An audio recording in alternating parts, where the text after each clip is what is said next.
What's up, wild side besties and baddies? I'm Bailey.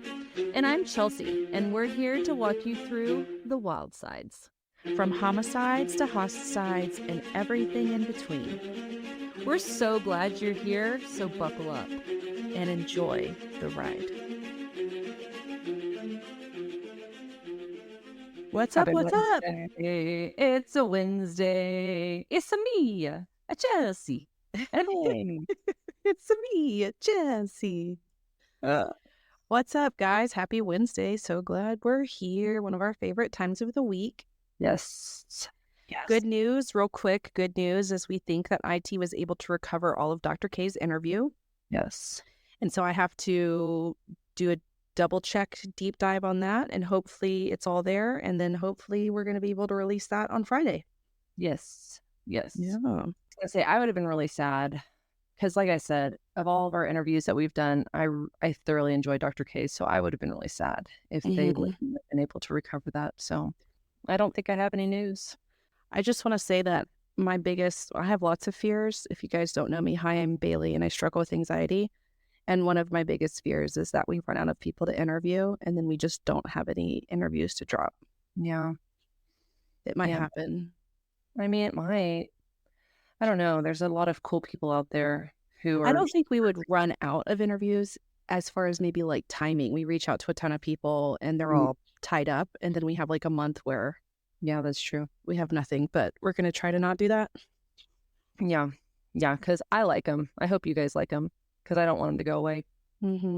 Yeah, so for today, this is a tried and true wild side case today. And a colleague of mine, shout out to Annie. Hey, Annie.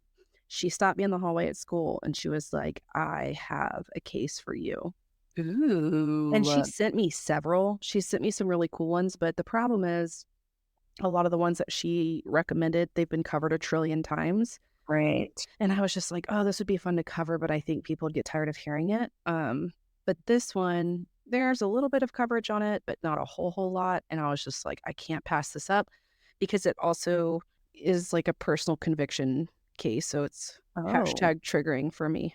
Oh, which is weird because I don't feel like you have a lot of triggering cases. Like I feel like you're usually like, yeah, it sucks. Here's the etiology of this stuff, and here's the trauma response to it, and this is how we process through it. So that's interesting that you find this one triggering.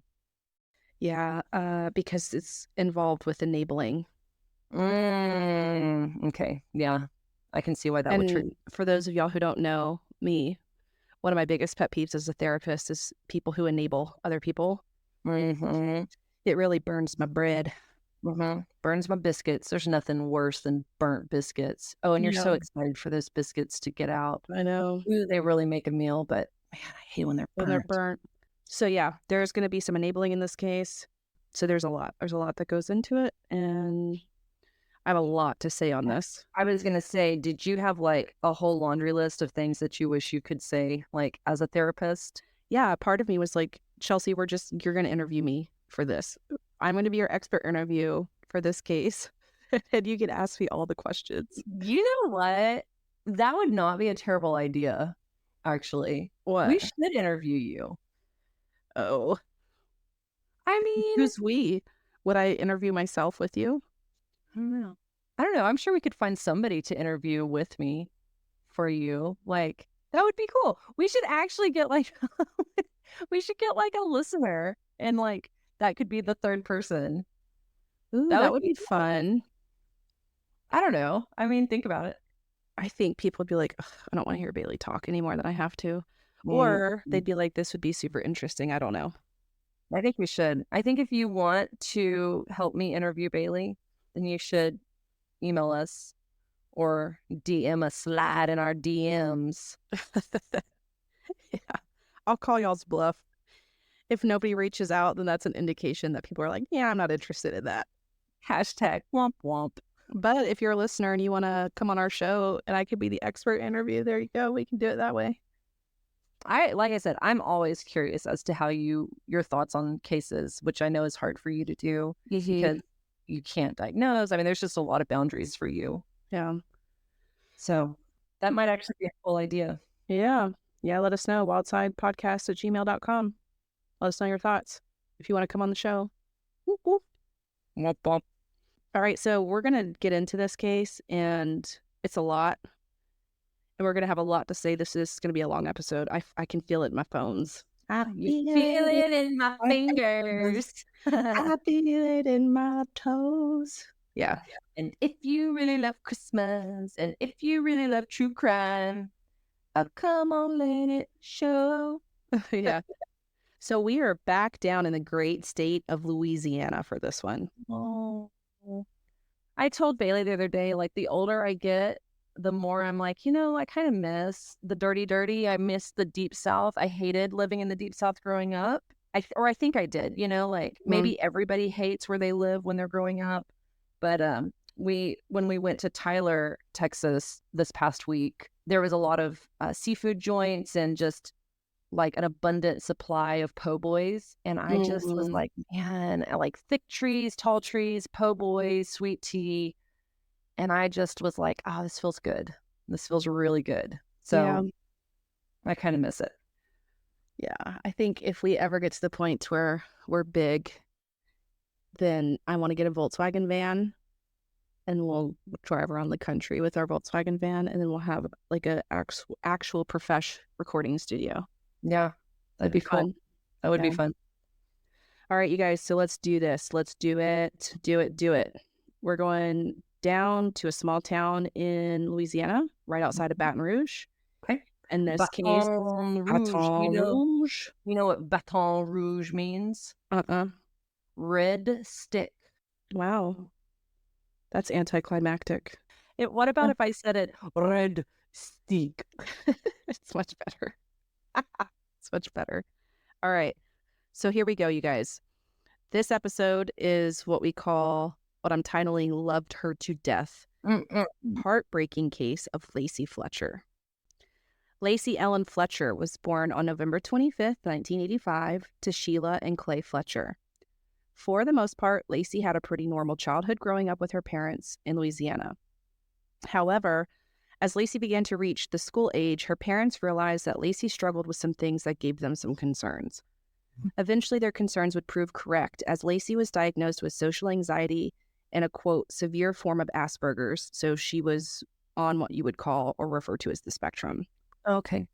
These diagnoses, which are lifelong conditions, are known to leave individuals with arguably maladjusted social skills. And so it's no surprise that Lacey really did struggle in those areas as well. Yeah. When Lacey was around 9 years old, the Fletcher family moved to their cozy 2-story home on a gravel cul-de-sac in Slaughter, Louisiana.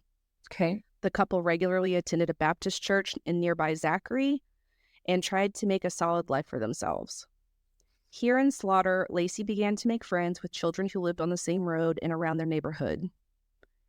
Detailed throughout Greg Woodfield's reporting, according to one of the Fletcher's neighbors, Robert Blades, who had sons around Lacey's age, he said, Lacey appeared to be a happy girl. She liked fun things. I never knew there was anything wrong until she became a teenager. There then seemed to be a change in her. From hanging out with a lot of kids, she hardly had any friends that went over to see her. And then Robert's son, who was about the same age as Lacey, said at some point Lacey started to become different from the other kids. And he said she just didn't really see things the way a lot of other kids did. Okay. Did he give any examples of that? I'll get there. Okay. Yeah. So Lacey attended the former Brownsville Baptist Academy in Louisiana, which is a small private school in Baton Rouge. And it served pre-K through the 8th grade, but it closed permanently from my research in 2004. Okay. Lacey was on the school volleyball team with her peers, but despite this, Lacey struggled significantly in school. It was reported that she was bullied so bad because of her disabilities that for her 9th grade year, her parents, Sheila and Clay, pulled her out of school to homeschool her. Oh, that's just like, to me, as a parent, that would just be like a worst nightmare. Yeah. I think for any parent to have your child bullied over something that they have no control over. Yeah. That's scary, right? Because there's no control. Yeah.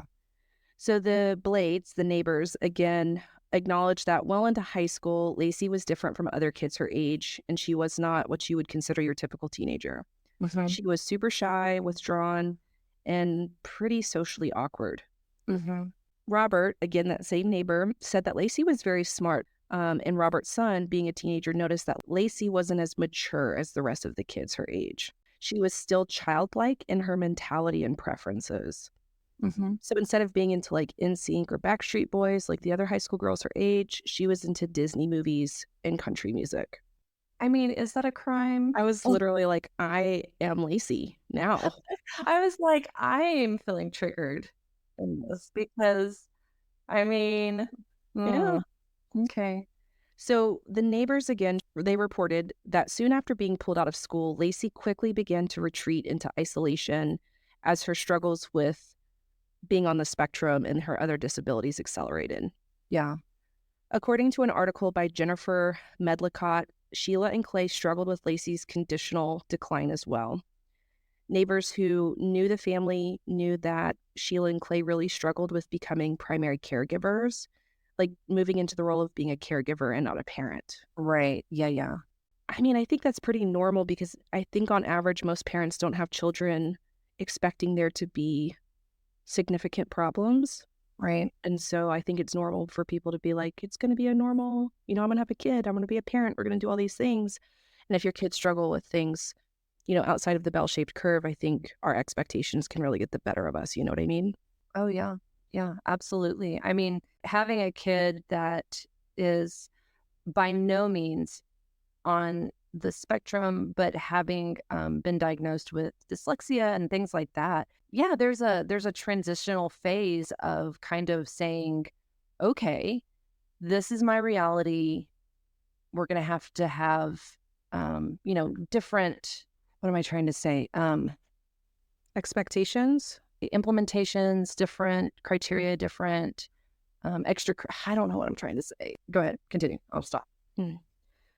So unfortunately, Lacey continued to decline throughout high school. Certain cognitive components and socializing became very, very difficult for her. Not long after this, when Lacey was about 21 years old, it would be the last time that Lacey Ellen Fletcher was seen by any of her neighbors or friends. Okay. According, again, to Greg Woodfield, and shout out because he did a wonderful article on this, the Fletcher's neighbor, again, Mr. Blades, said that the last time he saw Lacey was when she was exercising outside of her home in Slaughter.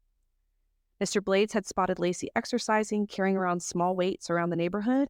He had noted that she appeared fairly physically normal, despite the fact that she was always pretty thin and small and petite. Yeah. So nothing really, no red flags on that situation. Right. After an obvious lack of Lacey's presence in the community and neighborhood, Mr. Blades finally followed up with her father, Clay.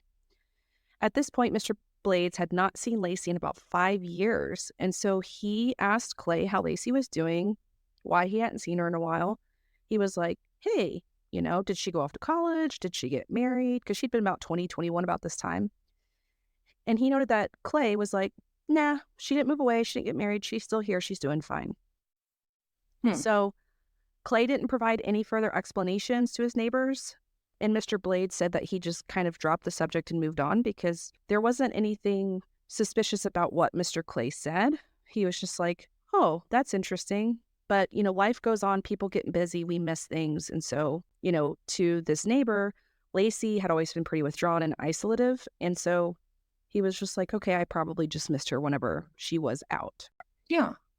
And Lacey's mental health continued even more to deteriorate until she was in her mid-20s. And at that point, she was formally diagnosed with autism. And by this point, she had become totally nonverbal. Oh, my goodness. Yeah.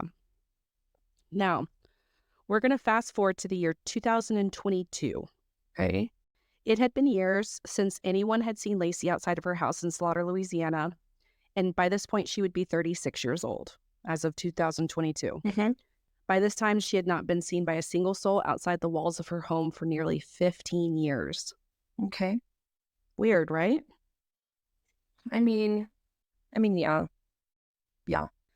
And so what transpired on the night of January 3rd will be the beginning of the most bewildering and horrific story that I definitely wasn't prepared for. And I couldn't have even imagined, right? I couldn't have conjured up if I tried. Around 2 a.m. that morning on January 3rd, Lacey's mother, Sheila Fletcher, made a call to 911 stating that her daughter Lacey had stopped breathing. Paramedics in East Feliciana Parish Coroner Dr. Ewell Bickham were immediately called to 2568 Tom Drive. The coroner, law enforcement officials, and first responders who arrived to the scene were met with the most horrific sight they'd ever seen. Lacey was dead. What? What do you mean she was dead? She was dead. Dr. Bickham, speaking to Ashley Banfield on News Nation, recalled the day that he was first called to the home. He said, quote, "When I walked in, the house smelled of a stench. It smelled like a sewer or septic tank and also a smell of death. I've never smelled that in my life. I've dealt with decomposed bodies. I've dealt with all sorts of death, degradation, whatever. Never experienced this in all of my career." It appeared to Dr. Bickham that Lacey had rotted in her own body. When Dr. Bickham arrived at the house, he immediately designated the house as a potential crime scene and immediately called his detective. He said that the parents were in the kitchen. They did not have an explanation for what first responders were seeing. And so Dr. Bickham officially recorded the time of death at 3:07 a.m. on January 3rd, but he had said that he believes she had been deceased at least 24 to 48 hours prior to them arriving on scene. Okay. They're okay. Go ahead. Lacey had been found dead and fused to the couch in the home she shared with her parents. Fused, as in she and the couch were one? Yes. How does one fuse with an inanimate object? I'll get there. Lacey had been found dead, fused to the couch in the home that she shared with her parents. Authorities say that Lacey was emaciated. She was discovered partially naked, sitting upright, and partially submerged in a hole in the couch in the middle of her parents' home. She was partially naked, sitting upright on a couch that had a hole in it, and she was kind of in that hole, out of the hole. In the hole. How? Okay.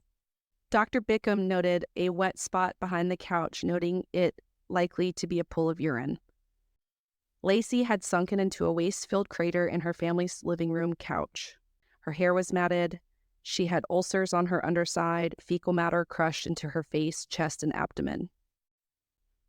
The coroner believed that she had likely been there for at least 12 years at the time of her death when she was 36 years old. Dr. Bickham described the grisly scene in this seemingly normal family home as Lacey having, quote, melted into the piece of furniture. So, based off of this information that Dr. Bickham noticed right away arriving on scene, Lacey's body was then transported to the parish coroner's office to undergo an autopsy to figure out exactly what had happened. So I'm pretty sure that you don't get the forensics wrong on something like this. Pretty sure that, well, it takes significant time for someone to, the acidity, I assume, just the bacteria, the everything else, to create a hole in a synthetic material to sink into that hole and eventually die. Like, this is not going to be like, well, one forensic scientist saw it and thought this, and the other one was like, no, there's no possibility. Pretty sure you're not going to get that one wrong. And I'm going to, when we get to the trial part of this, that's when I'm going to release all of the details that they released in trial and how horrific this situation actually was. Okay. So as investigators now saw this case as a homicide, which it absolutely was, then they began to dig into the Fletcher family to try and find out what exactly went so wrong. What is the most shocking is that according to Jeremy Crail at WBRZ, Sheila and Clay Fletcher were a couple that were very well connected in their community. Clay Fletcher, who was 65 years old at the time of Lacey's death, was an officer of the nonprofit Baton Rouge Civil War Roundtable, which had a mission to, quote, educate and foster an appreciation for the sacrifices made by all during the Civil War. Now, this is where I start getting really mad, okay? Sheila Fletcher, who was 64 at the time of Lacey's death, had previously worked as a police and court clerk in Baker, Louisiana. And then, at the time of Lacey's death, she worked for the city of Zachary, Louisiana since 2011 as a city prosecutor's secretary.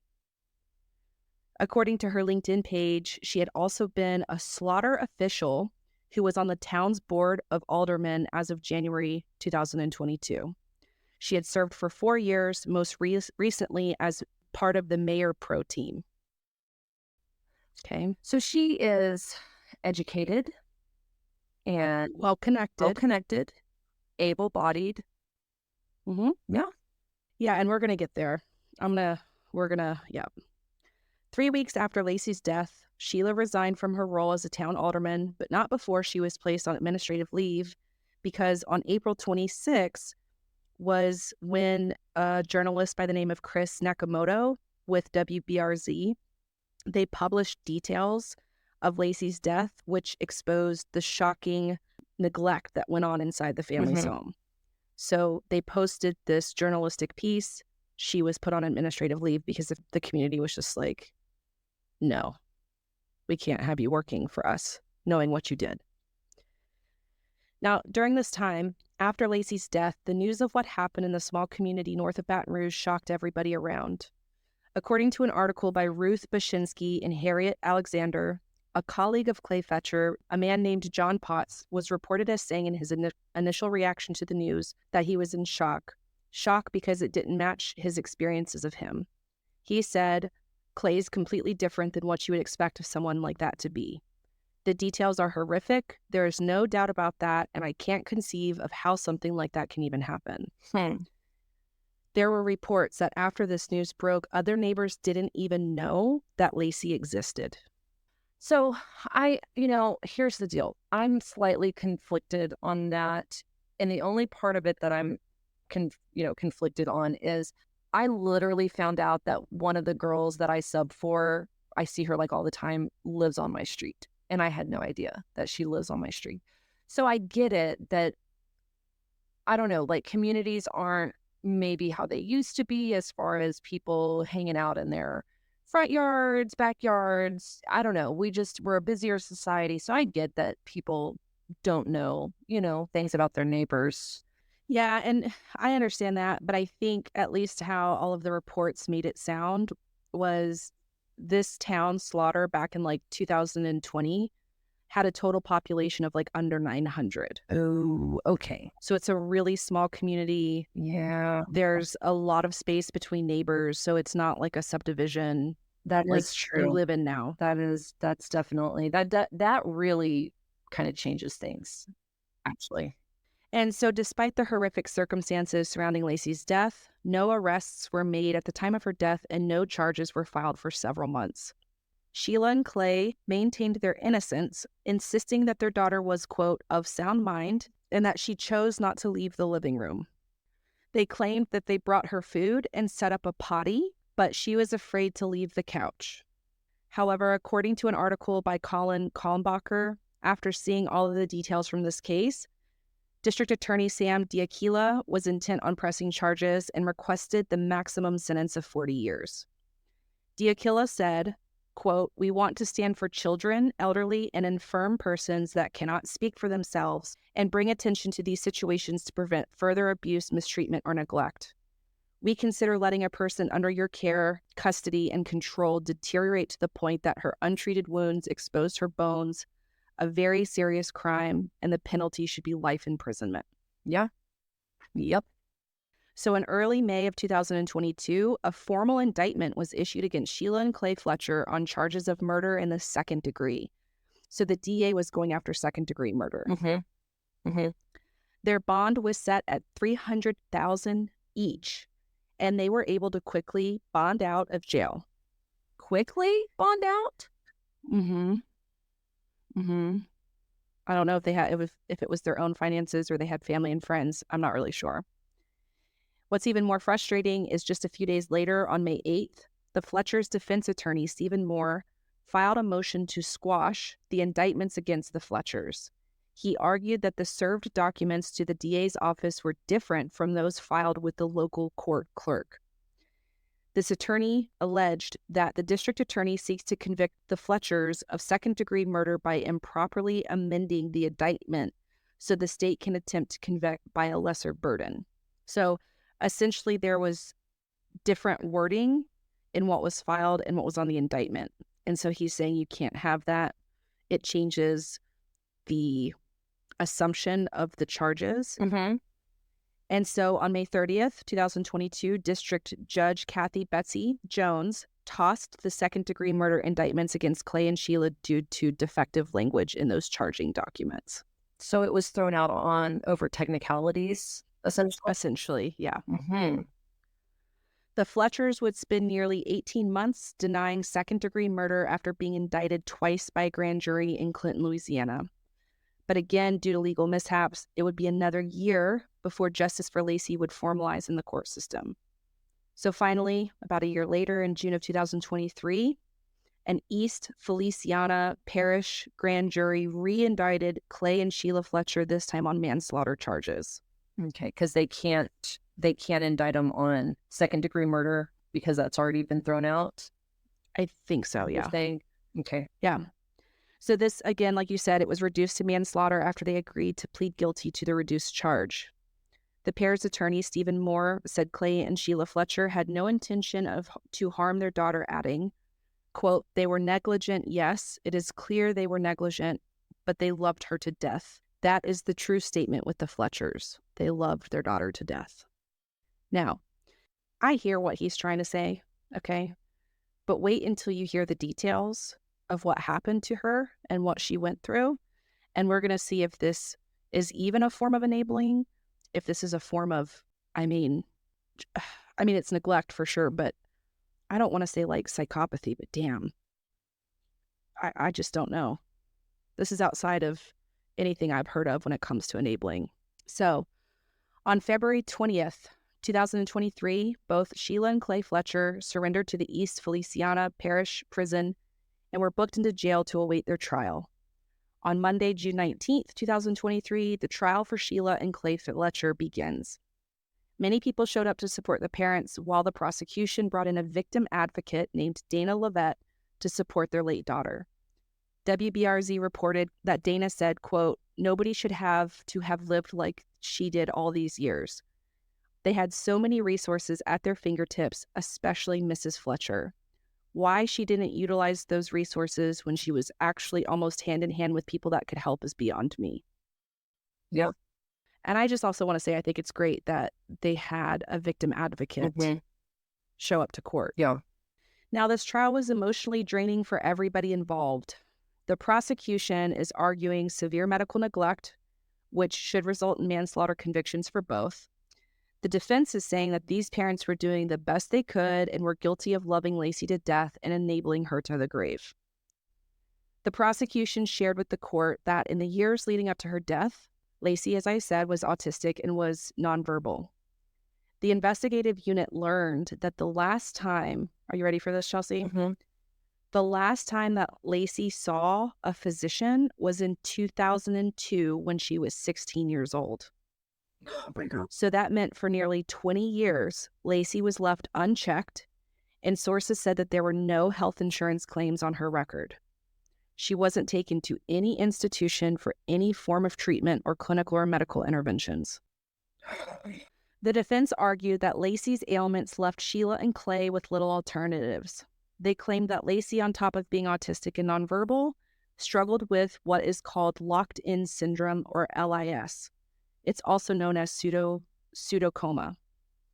According to an article, again by Ruth Bashinsky and Harriet Alexander, LIS is a rare neurological disorder characterized by complete paralysis of voluntary muscles except for those in the eyes.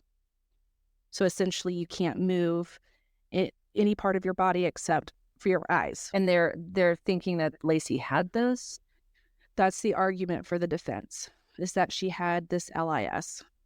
People with LIS are conscious and can think and reason, but they're unable to speak or move. The only way they can communicate is through blinking and vertical eye movements. Some of the causes of this disorder may stem from a traumatic brain injury, a brainstem stroke, tumors, diseases of the circulatory system, diseases that destroy the myelin sheath surrounding nerve cells like MS, or it could be an infection or medication related issue. Okay, well that's fine. That's all well and good. But this is all speculation. And why is it speculation? Because she hadn't seen a doctor since 2002 when she was 16 years old. They further go on to say that LIS there's no cure for it. Specific treatments for LIS, they recommend supportive therapy for breathing and feeding, particularly early on. So again, if she had seen a doctor and she had been diagnosed with LIS, there would have been treatments early on that could have helped her. They could do physical therapy, nutritional support, and they could try to take a preventative approach so she didn't get any respiratory infections. Yeah. Speech therapists could have helped to help with the communication.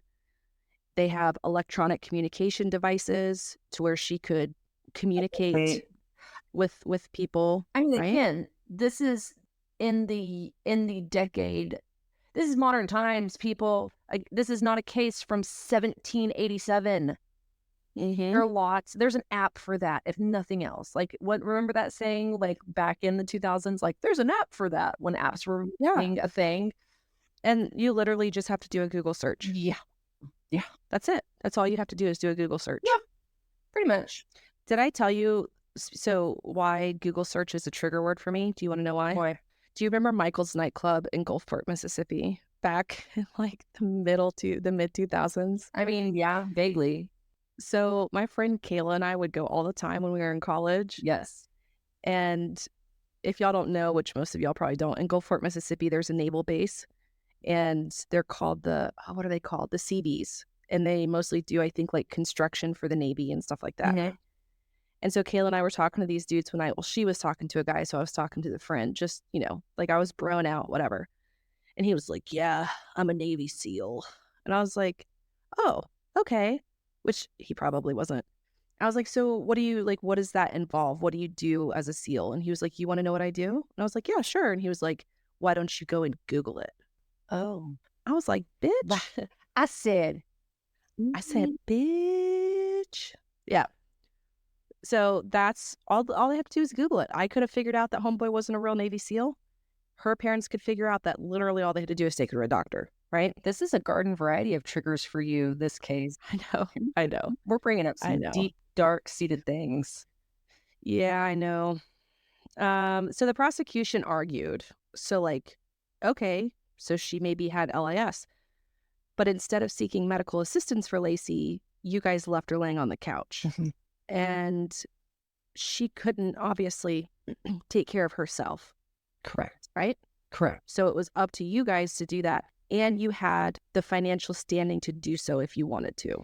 And I hate to say it, but you also didn't have any other kids, right? Any recorded kids? Not that I found, yeah.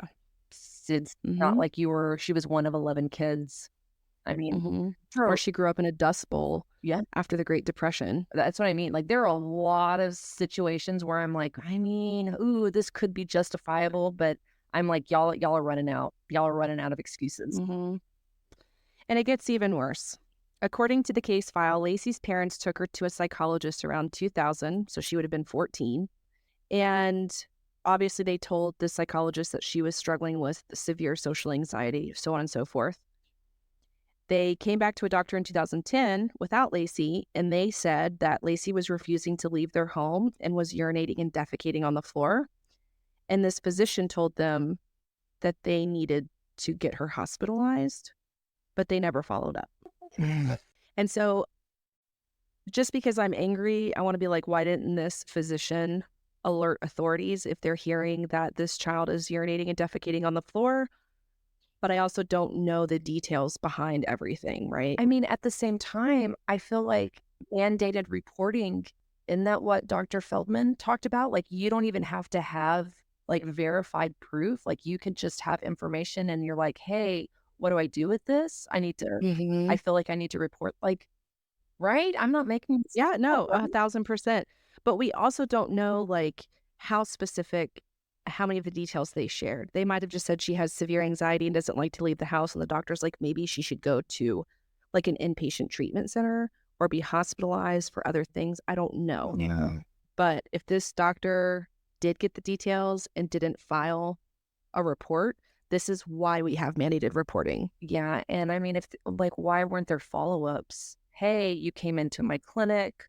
I just wanted to follow up, see if you guys had implemented that. Do you, I literally could go on and on. I'm in a course right now talking about how to best help patients via interpersonal communications and interpersonal collaborations. So I'm having a hard time with this. Right. And perhaps the most damning testimony came from the coroner's experiences at the Fletcher's residence. Dr. Bickham recounted for the court the day he arrived at the Fletcher's residence.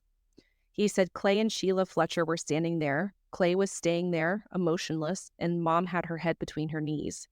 I saw a tear or two, and then to the left was the living room where Lacey was. I immediately went through there. I didn't stop to socialize with the parents.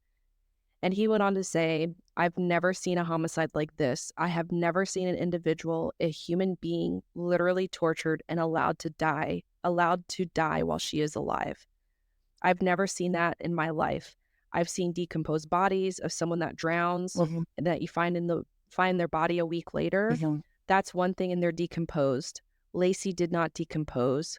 She rotted in her own body, in that hole, in the sewer, in the couch. Oh my gosh.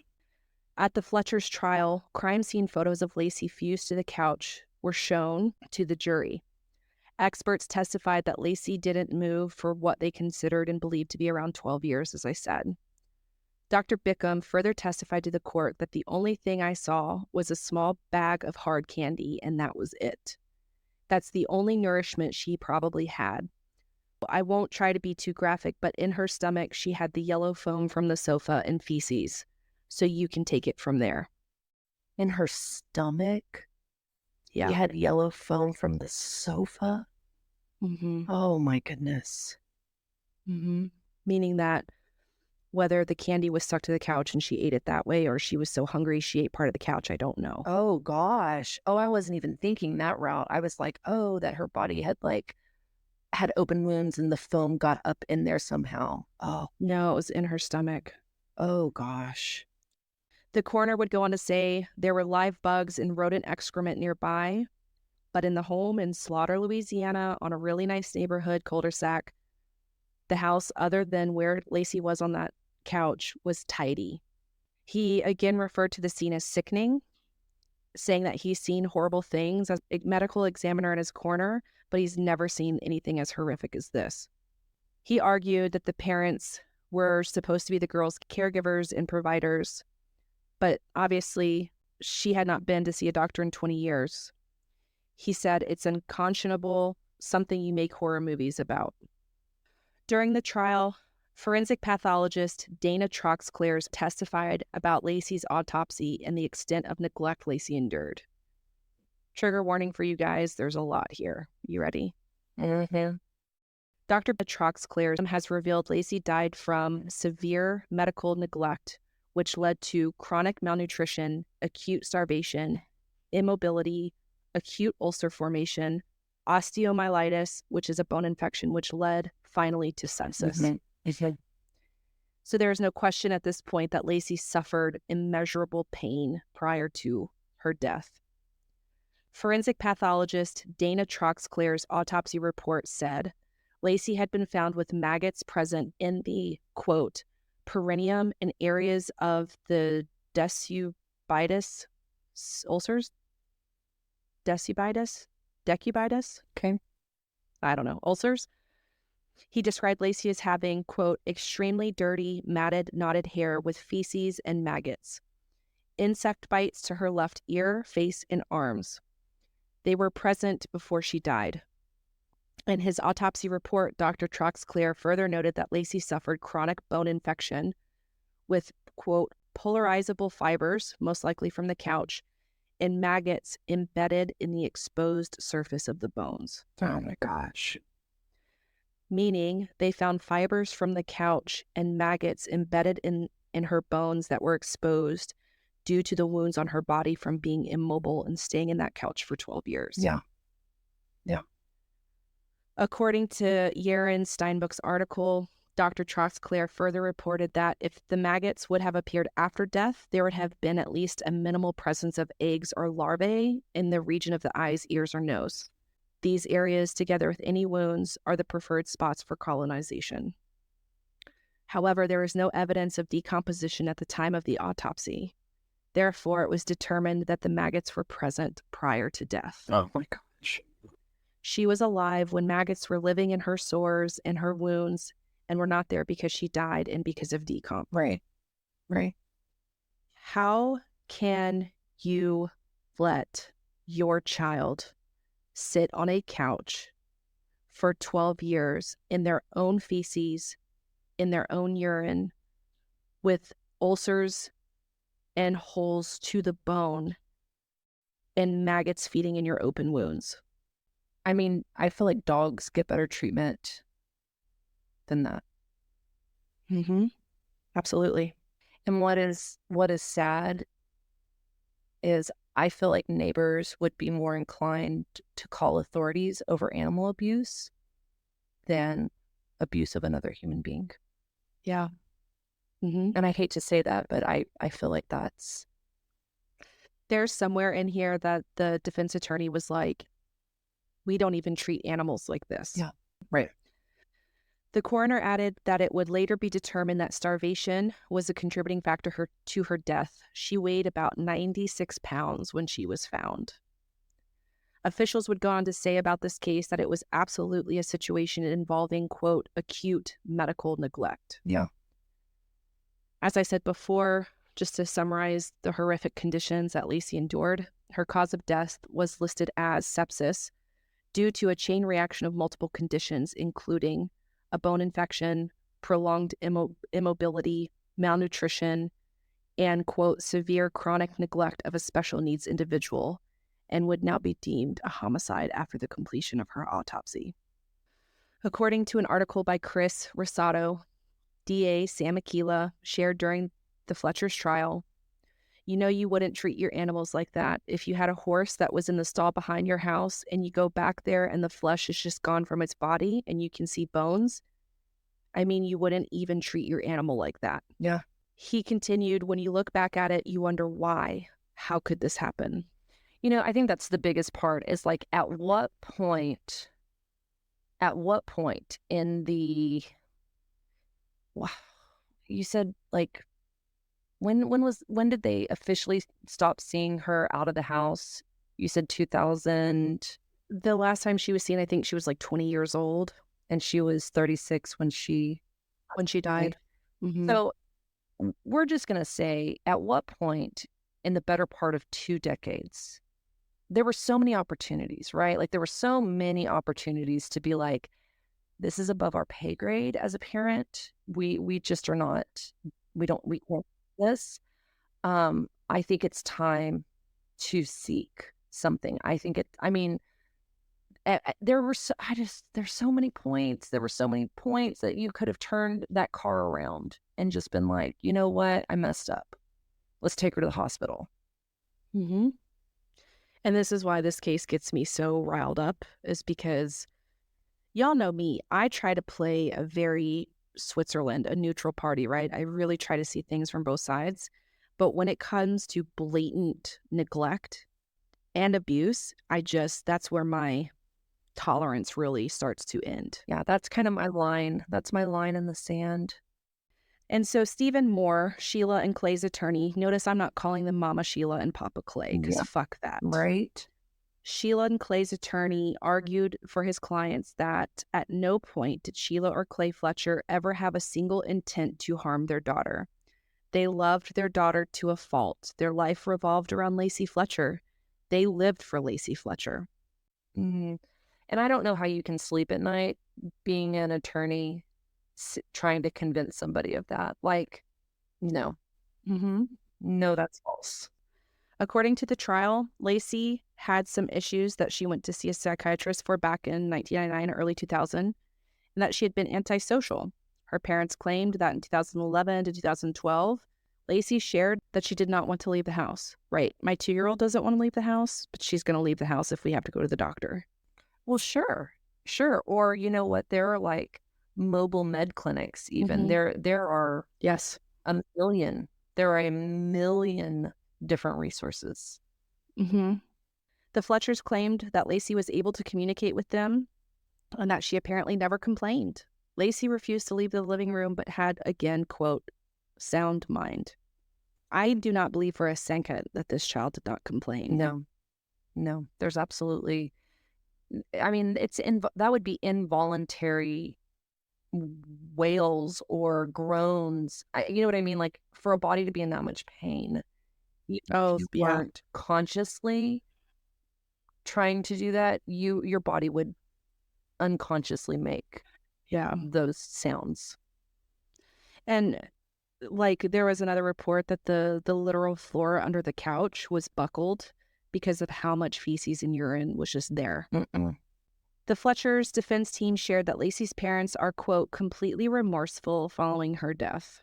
Attorney Moore continued by saying, anyone with handicapped children can tell you those things can happen. This is an extreme example of how that happens.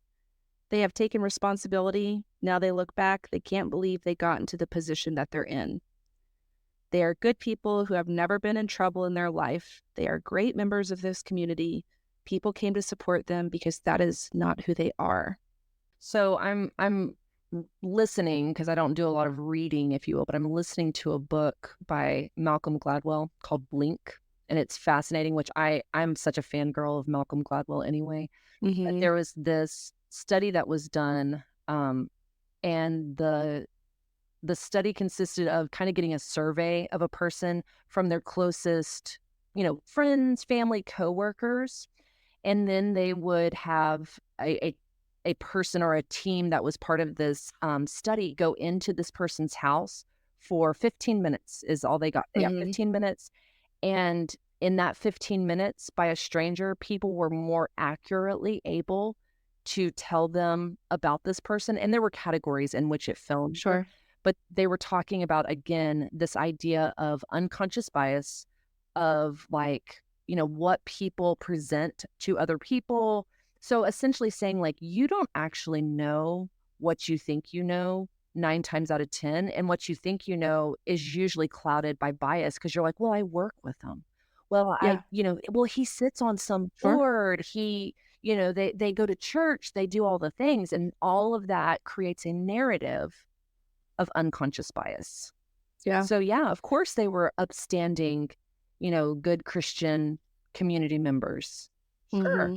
I would have loved to see what the people given 15 minutes to go into their house would have reported. You know what I mean? Like, and if you look at the pictures from the crime scene, there's pictures of Lacey on that couch where they found her and her face is blurred out. I just can't. Yeah. I just can't. Absolutely not. There was a report, and it was kind of wishy-washy, but one of the reports that I read was one of the neighbors caught a glimpse of Lacey on the couch through the window, and that's what prompted the mom to actually call 911. But I couldn't see if that was super verified. Oh. Okay. Gotcha. According to an article by Angel Saunders, there were more than 6 hours of testimony from 11 different witnesses before the cessation of the trial. Now get this. Dr. Bickham had asked a medical team to wait outside of the courtroom in case any of the jurors got sick or overwhelmed throughout the trial as the crime scene evidence was presented. He said that the jurors were like normal folk, storekeepers, farmers, people who had never been exposed to that kind of stuff. Yeah. And so he literally, because of how horrific the crime scene evidence was and the testimonies and the pictures, he had a medical team waiting outside of the courtroom for support for the jurors. Oh my goodness. After hearing the prosecution's take and the defense, a jury sided with the prosecution, finding both Sheila and Clay Fletcher guilty of manslaughter. Good, as they should. Later at their sentencing, according to the same article by Angel Saunders, the presiding judge, District Judge Catherine Betsy Jones, said, quote, of all the things I can say about this case, the one thing that keeps coming to mind is that Clay and Sheila Fletcher continually chose the path of least resistance when it came to the care of their daughter. Yeah. We can argue about whether or not this process took 3 months, 6 months, or 3 years. I don't really care. This was a tragedy, The truth is that Lacey laid on a couch and slowly died because she got no medical or mental health care. Yeah. Yep. Period. Both Sheila and Clay reportedly cried, claiming that they could have done more to change the outcome. Yep, could have. For 20 years, you could have done that. Yeah. On March 20th, 2024, so just not too long ago, Sheila and Clay Fletcher were sentenced to 40 years in prison. As part of the sentence, 20 of those years were suspended and 5 years were to be supervised probation. But they will each serve 20 years in prison. In closing, defense attorney D'Aquila made a final statement about what happened to Lacey Fletcher as, he said, "We want this case to be a message. We want to stand for the people who can't speak for themselves, to say this treatment will not be tolerated." I hope that Sheila and Clay Fletcher spend their 20 years in prison thinking every day about their daughter, the pain and suffering she endured every day for the 20 years of her life for the next 20 years of theirs. I hope that they understand, despite her many significant struggles, there are resources available today that could have prevented a tragedy such as this. I mean, don't we still have the option for, like, to institutionalize? Like, don't we have state hospitals and places where if you truly cannot take care of a person in home, then you can essentially have these state hospitals or facilities. Yes, especially for chronic, severe mental health issues. Right. Like that's not like a fairy tale. I see it on NCIS. Like, that's a real thing, right? Yeah. And, some states, it's different, right? Like, there's more resources for some states than others. Like Louisiana, there's probably not a whole lot of resources, but there are resources nonetheless. And regardless, let's say CPS was called, right? Let's say somebody made a call, CPS goes to the home. They would have immediately addressed the situation. Yeah. She would have been removed from the home safely. She would have been hospitalized. I'm sure for months and months, she would have had to be in the hospital to heal from all of these wounds. Right. She would have been removed from their care. I can't say for sure, but like, I'm 1,000% for sure with this level of medical neglect, right? Yes. She would have been released from their care and she would have been placed in somebody's custody, whether it be the state, whether it be a foster home. They would have found the resources at that point necessary to take care of her. And I just kind of keep thinking on the motive, if you will, like, what for Clay and Sheila, like, what were they thinking? Were they thinking they would get in trouble? Because eventually she is going to pass away, obviously, and eventually they're going to get in trouble. Like, what was the motive with all of this? You can't tell me that somebody of any sort of sound mind, you don't even have to be that medically savvy to smell rotting flesh, to smell urine, to smell week old feces. Like, what is this? It's interesting because when I first stumbled upon this, before I found out like the super details of what she went through, I was like, yeah, I could definitely see this as enablement. And so for those of y'all don't know, enabling just essentially means that you take care of somebody to the point of it being detrimental to their mental health, to their sanity, to their health, whatever the case is, right? We see this a lot in addiction. Parents will give their kids money or keep letting them come home or keep giving them the car or keep bailing them out. And it just enables them to where they don't fix their shit, essentially. Sure. Right? Sure. And so usually the issue with enabling is people, and I don't like to use this term weak, but in this case, I'm all riled up. People are they're too weak to set boundaries for their loved ones for the sake of the betterment of their loved ones. It's usually their own insecurities where they can't set the boundaries, right? Okay. I'm afraid my kid won't love me, so I don't change the locks at the house. Well, and again, right? As you're saying all of this, in my mind, obviously very uneducated in this field, but wouldn't that have to include some form of communication? And if they're saying that she was nonverbal and she couldn't communicate, wouldn't that involve like, hey, mom, I really need this?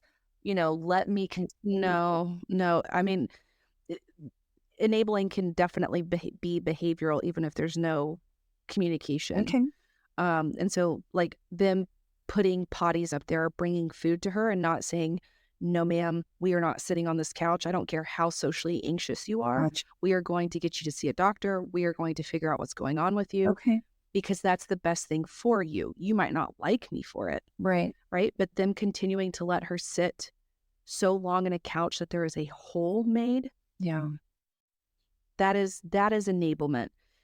But the problem that I have is this what's the word? This passes, I don't Transcends? know, transcends. Enablement for me, this is, to me, this is, I mean, there's no other way but chronic medical neglect. I mean, I think that the judge was spot on. You took the path of least Yeah. resistance. You didn't want to be a caretaker. Right. And listen, it's hard. Caretaking for a child that is very, very ill and they rely upon you 24 hours a day is exhausting. Of course, nobody enjoys that. I'm not saying that they don't love their kids or their parents or their siblings tremendously, but nobody would voluntarily sign up for that if they didn't have to. Yeah. Right? Yeah. We have a family, we have a family at church that has a mentally and medically compromised adult child. Mhm. And, And it's a lot of and they're work. there, they're there every Sunday, Yeah. and she's nonverbal. There's a lot of things. And it's just, and I know it's unfair to be like, well, if this family can do it, you can do it too, because not But everybody it's has the true. same capacity. But it's kind of true. If this family can And do if it, you can't do it, and maybe some of the responsibility falls on society is very judgy right, for parents as caregivers right, because they're going to judge you if you want to tap out and you're like, I can't do this for anymore. sure, for sure.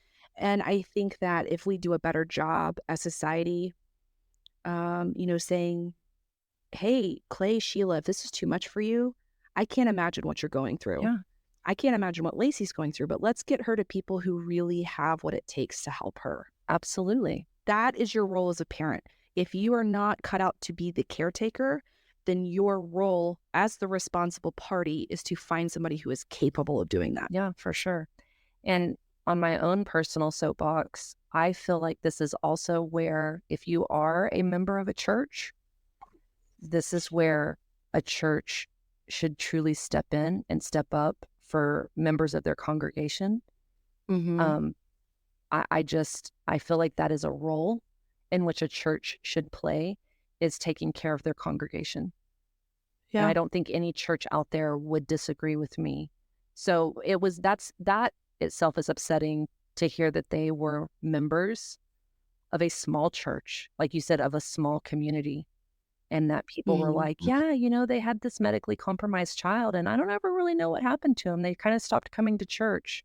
They kind of stopped doing this stuff. That's hard. That's a real hard one for me. Yeah. Yeah. And so I I have sympathy for Clay and Sheila for having a child that has a lot of needs and you Absolutely. don't have the capacity, whether it's emotionally, mentally, financially, to take care of that person. I can understand that, Yeah. but that does not excuse in any way, shape, or form allowing your child to die slowly over a 15-year span sitting on a couch in your fucking living room. No, it doesn't. You know, having I by no means have a child that is diagnosed with anything to that severity, but I do have a child that does have a learning disability, a diagnosed learning disability. Now, granted, it is very, very slight, but with that being said, there are a lot of things that I've had to do. There are a lot of, he has had to go through different programs at school to help him. We've had to pretty much reevaluate how we address, doing things like homework, because my natural response to stuff like dude, you just need to pay attention and get it done. I can't Mhm. do that because of it. So I get it that that is a hard thing. And there have been lots of tears. There have been lots of like, man, how do I do this? Struggles. It has been a Mhm. struggle. And how do you do that? So, like I said, by no means am I saying that I understand or I'm in the same boat. I have had a slight taste and a slight glimpse of it. And it is hard. And my heart goes out to anybody who has a child that has any sort of special needs. But that does not give you any sort of right, that doesn't give you an excuse to let somebody melt into a couch. I mean, she worked for the police department. She was an official in Yeah. a town. Yeah. She had every Yeah. opportunity to reach out and say, you want to wash your hands? That's all right. But only wash your hands when you have somebody else willing to pick up the slack. Yeah. Right? You can't just be like, oh, this is too much for me. We didn't sign up for this. So we're going to let her sit in her feces and her urine and eat hard candies and part of the couch for 12 years in your living room. Yeah. Yeah. I remember when I was 10, I had this huge project, and that was before we could Google anything. I literally Yeah. couldn't Google it. Mm-hmm. And I remember I went to Dad and I just started crying because I was so overwhelmed. I was so overwhelmed with this huge project that I didn't even know like what to do or how to take that first step. And I remember Dad being like, hey, we'll get Mom and Bailey and we'll go to the public library and we'll get started on this. And to me, I'm like, at what point, as a 10-year-old, I was able to say, like, I can't, I don't know what to do with this. At what point? And that's where I was like, they had so many opportunities to be like, what can I do about this? I don't know what to do anymore. We are so beyond. Why was that conversation? Why did that never happen? Why? And if it I don't did, know. why? I have so many questions. I have so many questions. I have so many speculations and questions. Yeah. But I think all of that to say, it's okay to ask, and it's okay to ask for help, because there are Sure. people who have to help you, are mandated to help you in a sense, like in a non-judgmental way. Does that make sense? Like you, Yeah. you're- And also, yeah, society is going to judge you if you wash your hands of your kid, but society is going to fucking hate you if you medically neglect them to the point of medical homicide. Mhm. You know what I mean? Like, society is really going to hate you about that at that point. Oh, So it's better to be, judged for essentially doing the right thing for your child mhm. than standing in front of court saying, like, we don't know how this happened. We just don't know how we got here. Yeah. Because then society is absolutely going to consider you a monster and terrible people, and they're not going to feel bad or sorry for you. No, I mean, that ship has totally sailed at that point. Yeah. Sorry. And so, obligatory statement, if anybody, right? If you're a caretaker or know somebody who's a caretaker of someone that has significant needs, please reach out for help, whether it's medical assistance, clinical assistance. There are lots of people and programs willing to provide that for you. I will list lots of resources below, including the child abuse hotline, including LIS syndrome, Yeah. autism resources. And when in doubt, if you don't know or you're overwhelmed, you can call 911. Yes. Just call 911 Yes. and say, hey, I don't know about this. I haven't seen this kid in 3 months. It's weird. That's fine. You don't have to know, but a cop can show up, do a wellness check, and that might save somebody's life like it would have done for Lacey. Right. And I am about 99% sure that if you call 911 and they send a cop out, they're not going to be like, hey, your neighbor Steve, that jerk that lives next to you, called and thinks that there's something going on in your house. You know what I mean? Like, this is all like, Yeah, and you can make anonymous reports to even like DFACS or CPS. Yeah. You can call and not give them your name. Right. And just be like, hey, this is the information I have. You need to check it out. So that's why this case really pisses me off, because I feel like it could have been avoided. And, I don't have tolerance and patience for people who are just like, well, I don't know how to do this, or, figure it out. Get your shit together. Yeah. Ask for help, figure it out, find somebody who will take care of your precious little girl if it's too much for you. Yep. So that is the case, the heartbreaking case of what people referred to as the girl who melted into the couch, but more appropriately known as Lacey Ellen Fletcher, who was 36 years young when she died. Yeah. Man, Isn't that crazy? Isn't that just the worst? it is. And I'm so, being the optimist that I am, I'm so thankful that she now has release and she is now in comfort. She now doesn't have to live in that turmoil. She now has Yeah. peace. And it's pretty sad that it had to come in that form, but at least Yeah. she's not still on that couch. Gosh dang. Take care of your kids. Take care of your loved ones. Find people who will help. There's always a helping hand. Dude, and it takes a village. Find your village. It does. Find your village. Like you said. And with that, that is our wild and crazy ride. Thank you guys for hanging out with us on it with the arms up going down the roller coaster. Yeah. All right. Well, until next time. Until we meet again. We'll catch you on the flip side. Bye, guys. Later, Gators. Hey, Wildside Tribe, don't forget to follow us on Instagram and Facebook at Wildside Podcast. Make sure to tune in on Wildside Wednesdays. New episodes will drop each Wednesday at 6 a.m. Eastern Standard Time. We would love to hear from you, so if you have a wild case recommendation, email us at wildsidepodcast@gmail.com. That's wildside with a C. Or share your thoughts in the comments below. As always, if you haven't heard it today, you're loved, you're worthy, and you're valuable.